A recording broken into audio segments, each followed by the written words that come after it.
Hello കൂട്ടുകാരെ, പവിത്രം സീരിയലിൻ്റെ ഇന്നത്തെ കഥയാണ് കേട്ടോ പറയുന്നത്. അങ്ങനെ രാത്രിയിലേക്കുള്ള മീൻകറി വെക്കാനുള്ള തിരക്കിലാണ് കേട്ടോ വിക്രം. വേദ വന്ന് നോക്കുമ്പോൾ വിക്രം ഇരുന്ന് നാളികേരം ചെരുകുന്നു. അപ്പം നിങ്ങൾക്ക് ഭക്ഷണമൊക്കെ ഉണ്ടാക്കാൻ അറിയോ എന്ന് ചോദിക്കുന്നുണ്ട് കേട്ടോ വേദ. അപ്പോൾ വിക്രം പറയുന്നുണ്ട്, പിന്നല്ലാതെ കോളേജ് കഴിഞ്ഞ് ഞാൻ നേരെ പോയത് ജയിലിലോട്ടല്ലേ. അവിടെ ആദ്യം ക്ലീനിങ്ങും കിളക്കലൊക്കെ ആയിരുന്നു ജോലി. പിന്നീട് പാചകത്തിലോട്ട് പ്രമോഷൻ കിട്ടി. അങ്ങനെ എല്ലാ കറിയും വെക്കാൻ പഠിച്ചു. വിക്രം അതൊക്കെ ചിരിച്ചുകൊണ്ടാ പറഞ്ഞെങ്കിലും വേദയ്ക്ക് വിക്രത്തിൻ്റെ വിഷമം മനസ്സിലാവുന്നുണ്ട് കേട്ടോ.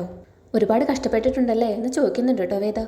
അങ്ങനെ വിക്രവും ആ സമയത്തെ വിഷമങ്ങളെയും പറ്റി പറയുന്നുണ്ട്. പിന്നെ മീൻകറി എങ്ങനെയാണ് വെക്കുന്നതെന്നൊക്കെ ചോദിക്കുന്നുണ്ട് വേദ. വിക്രം ആണെങ്കിൽ അതൊക്കെ പറഞ്ഞു കൊടുക്കുന്നുണ്ട്. വേദ ജോലിക്ക് പോകുന്നതിനോട് വിക്രത്തിന് അത്ര താല്പര്യമില്ല കേട്ടോ. ഇപ്പോഴത്തെ അവസ്ഥ അനുസരിച്ച് ജോലിക്ക് പോകാതെ പറ്റില്ലെന്ന് വേദയും പറയുന്നുണ്ട്. പിന്നെ കാണിക്കുന്നത് ശ്രീകാന്തിനെയാണ് കേട്ടോ. വിക്രത്തെയും വേദയും കണ്ടുപിടിക്കാൻ പറ്റാത്തതിൽ ശ്രീകാന്തിനെ വിമർശിക്കുന്നുണ്ട് കേട്ടോ അമ്മായിയച്ഛൻ. അപ്പോൾ ശ്രീകാന്ത് പറയുന്നുണ്ട്, അന്ന് വിക്രം വേദയെ നിർബന്ധിച്ച് കല്യാണം കഴിക്കുമ്പോൾ അവരുടെ ഒരു വീഡിയോ വൈറലായിരുന്നു. ആ വീഡിയോ വീണ്ടും കുത്തിപ്പോക്കിയാൽ ഒരുപക്ഷെ അവരെ കണ്ടുപിടിക്കാൻ പറ്റിയേക്കും. അത് നല്ലൊരു ഐഡിയ ആണ് അമ്മായച്ചനും പറയുന്നുണ്ട് കേട്ടോ.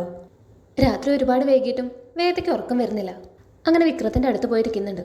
എന്നിട്ട് പഴയ കാര്യങ്ങൾ ഓരോന്ന് ഓർക്കുന്നുണ്ട് കേട്ടോ. അപ്പോഴേക്കും വിക്രം എഴുന്നേൽക്കുന്നുണ്ട്. പിന്നെ പണ്ടത്തെ കാര്യങ്ങളൊക്കെ ഓരോന്ന് പറഞ്ഞ് അവർ രണ്ടുപേരും സംസാരിച്ചിരിക്കുന്നുണ്ട്. അങ്ങനെ നേരം വെളുത്തോട്ടോ. വേദയും വിക്രവും കൂടി അനിയൻകുട്ടന് ചായ കൊടുക്കുന്നുണ്ട്. പക്ഷെ അനിയൻകുട്ടൻ അതൊന്നും കുടിക്കാൻ തയ്യാറാവുന്നില്ല കേട്ടോ. അപ്പോൾ വേദ പറയും, നിർബന്ധിക്കണ്ട, അവന് തോന്നുമ്പോൾ കഴിക്കട്ടെ. അപ്പോഴേക്കും മേരി ചേച്ചിയും ഗീവർഗീസേട്ടനും വന്നു കേട്ടോ. മേരി ചേച്ചി വന്നതും വേദ ഓടിപ്പോയി ഡ്രസ്സിൻ്റെ മേലെ കൂടെ ഒരു ഷർട്ടും തോർത്തുമുണ്ടും എടുത്ത് വന്നു കേട്ടോ ജോലിക്ക് പോകാനായിട്ട്. അത് കണ്ടതും വിക്രം പറയുന്നുണ്ട്, എന്നാ ലുക്കാ. ഇപ്പോൾ കണ്ട ടീ കമ്പനിയുടെ പരസ്യത്തിലെ മോഡലാണെന്നേ പറയൂ. ഇത് കേട്ടതും അങ്ങനെ കളിയാക്കൊന്നും വേണ്ടെന്ന് വേദയും പറയുന്നുണ്ട് കേട്ടോ. അങ്ങനെ വേദ യാത്ര പറഞ്ഞ് പോവാൻ നിൽക്കുമ്പോൾ അനിയൻകുട്ടൻ തന്നെ ചായ എടുത്ത് കുടിക്കുന്നത് കാണും കേട്ടോ. അത് കണ്ടതും വിക്രത്തിനും വേദയ്ക്കും ഒരുപാട് സന്തോഷവും. അപ്പോൾ ഇത്രയാണ് കേട്ടോ ഇന്ന് സംഭവിച്ചത്. കൂടുതൽ സീരിയൽ അപ്ഡേറ്റ്സിനായി ഈ ചാനൽ സബ്സ്ക്രൈബ് ചെയ്യുക.